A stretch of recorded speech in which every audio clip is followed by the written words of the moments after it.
सन 1780 ईस्वी में कल्होड़नि जी हाकिमियत पंहिंजी पुॼाणी ते पहुती ऐं टालपुरनि मीरनि ज़ोरे बाज़ू सां सिंध जो इक़्तिदार पंहिंजे कब्ज़े में कयो। उन दौर में उमरकोट ते जोधपुर जे महाराजा जी हुकूमत हुई, जॾहिं त थर जे बाक़ी हिस्सनि ते सोढा सरदार हुकूमत कंदा हुआ, जेकी कल्होड़नि जा ॾन भरू हुआ। पर मीर साहबनि खे ॾन ॾियण खां इनकार कयाऊं। तंहिं करे मीर फ़तेह अली ख़ान उहो महसूस कयो त ही सोढा सख़्ती खां सवाइ सवां न थींदा।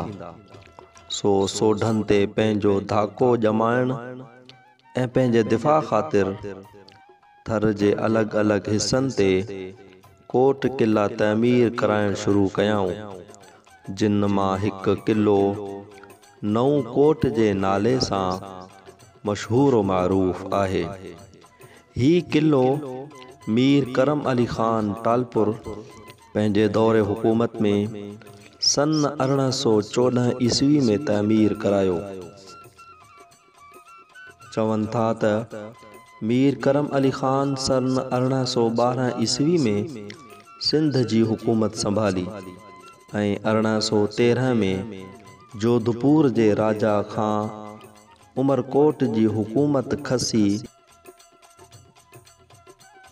ऐं थर जे कुझु हिस्सनि में कोट क़िला तइमीर कराया। चवनि था त मीर करम अली ख़ान टालपुर थर जे दौरे दौरान नऊं कोट जे क़िले में अची क़ियाम कंदो हो ऐं मीर करम अली ख़ान खां पोइ मीर ठारो ऐं मीर शेर मोहम्मद ख़ान बि हिन क़िले में अची क़ियाम कंदा हुआ। नऊं कोट जो ही क़िलो थर में मौजूद ॿियनि क़िलनि खां वॾो आहे। जंगी ऐं दिफ़ाई लिहाज़ खां बि ही क़िलो घणी अहमियत रखे थो, जो ही क़िलो रेगिस्तान जे बिल्कुलु छेड़े ते आहे। ही क़िलो उत्तर खां ॾखण ते 166 फुट आहे, जॾहिं त ओभर खां ओलह ते 318 फुट आहे।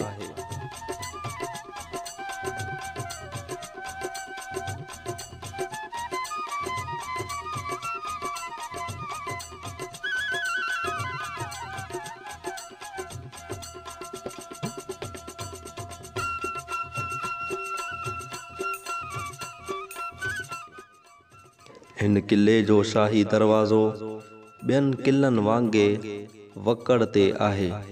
शाही दरवाज़े मथां 2 बुर्ज आहिनि, जिन जी कुल ऊचाई 30 फुट आहे ऐं हर हिकु बुर्ज जो घेरो लॻभॻि 120 फुट आहे।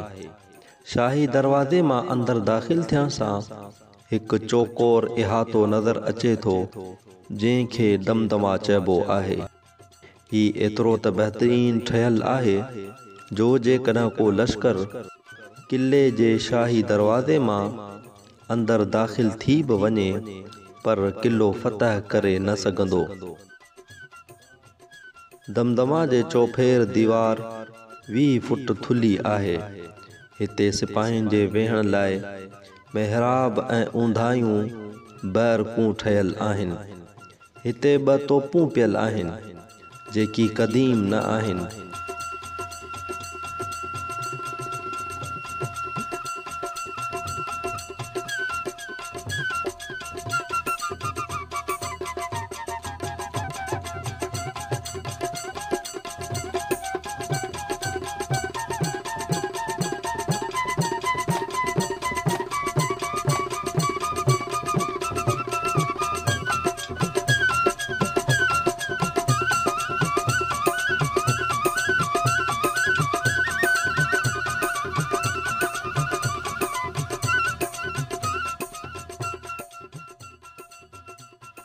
दमदमा मां असुल कोट जे इहाते में पहुचण लाइ ॿियो दरवाज़ो आहे। हिन दरवाज़े मां अंदरि दाख़िल थियण सां ॿिन्ही पासनि खां सिपाहियुनि जे वेहण लाइ महराब ठहियल आहिनि।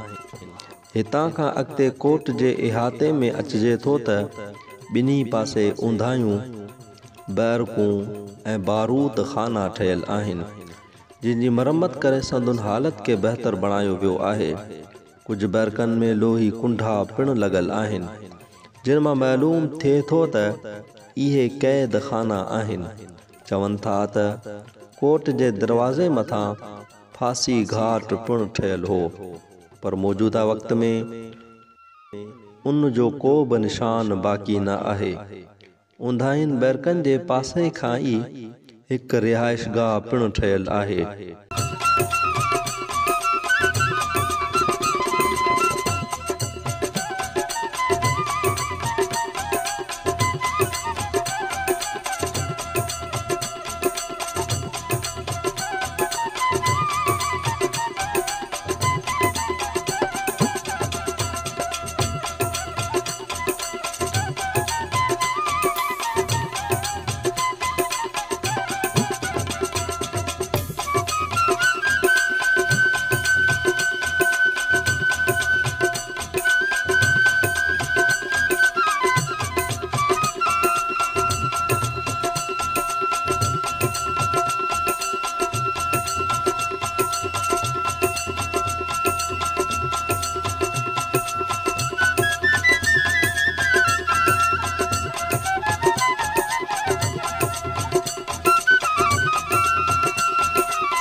कोट जे साम्हूं जे तरफ़ खां पाणी जे नेकाल लाइ लंघ पिणु छॾियल आहिनि।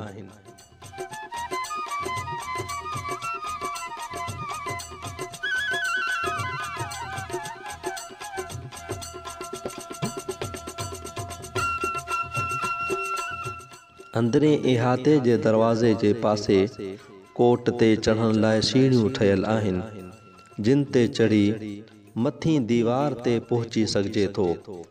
मथीं दीवार ते पहुची करे परे परे ताईं नज़र रखी सघिजे थी। ही दीवार लॻभॻि 10 फुट थुल्ही आहे, जिन ते सिपाही वॾे आराम सां गश्त कंदा हुआ।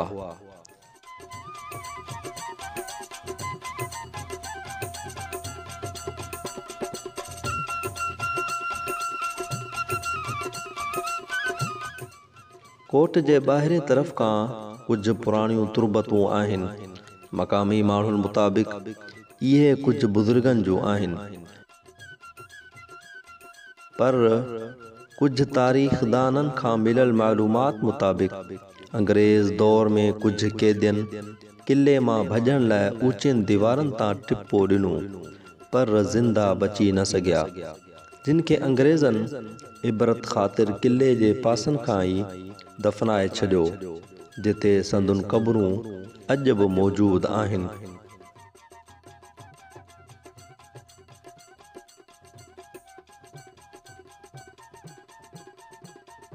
नऊं कोट सिंध सुहारी जे शानदार किलनि मां हिकु हो, पर घणी बेध्यानी ऐं गफ़लत जो शिकार रहियो आहे।